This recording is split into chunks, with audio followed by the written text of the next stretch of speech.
അസ്സലാമു അലൈക്കും വറഹ്മത്തുള്ളാഹി വബറകാതുഹു.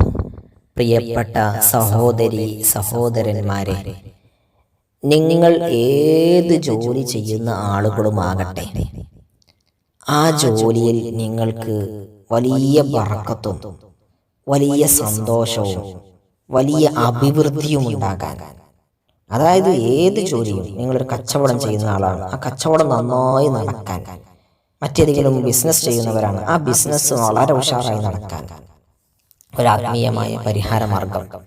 നമ്മളൊക്കെ ജോലി ചെയ്യുന്നു, കഠിനാധ്വാനം ചെയ്യുന്നു. എന്തിന്?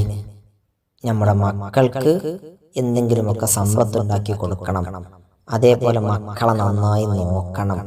അതിനു വേണ്ടിയാണ് നമ്മുടെ ഉപജീവന മാർഗങ്ങളൊക്കെ, അല്ലേ? നിങ്ങൾ അങ്ങനെയാണോ?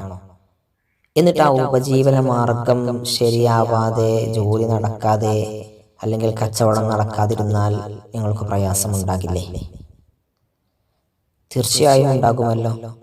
അങ്ങനെയാണെങ്കിൽ നമുക്ക് ആ പ്രയാസമൊന്ന് നീക്കാൻ ഒരാത്മീയ മാർഗം. നിങ്ങളൊക്കെ 5 വക്ത് നിസ്കരിക്കുന്ന ആളുകളല്ലേ?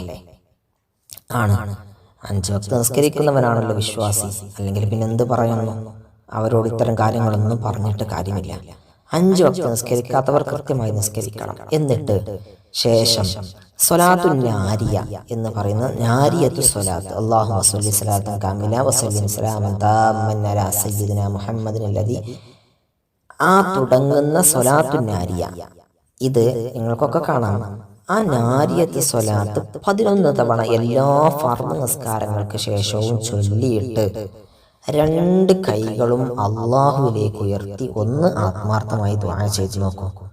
വലിയ വിജയമുണ്ടാകാൻ അത് കാരണമാകും. അള്ളാഹു നമ്മുടെ ദുആ സ്വീകരിക്കാൻ അതൊരു കാരണമാണ്. ആ സ്വലാത്ത് സ്വീകരിച്ചാൽ നമ്മൾ രക്ഷപ്പെട്ടു ഇൻഷാ അല്ലാഹ്. നിങ്ങളൊക്കെ ചൊല്ലണം. അതേപോലെ തന്നെ നിങ്ങളുടെ ലൈക്കും കമന്റും ചെയ്ത കുറേ ആളുകളിലേക്ക് ഇത് എത്തും. അല്ലാഹു തൗഫീഖ് നൽകട്ടെ. അസ്സലാമു അലൈക്കും.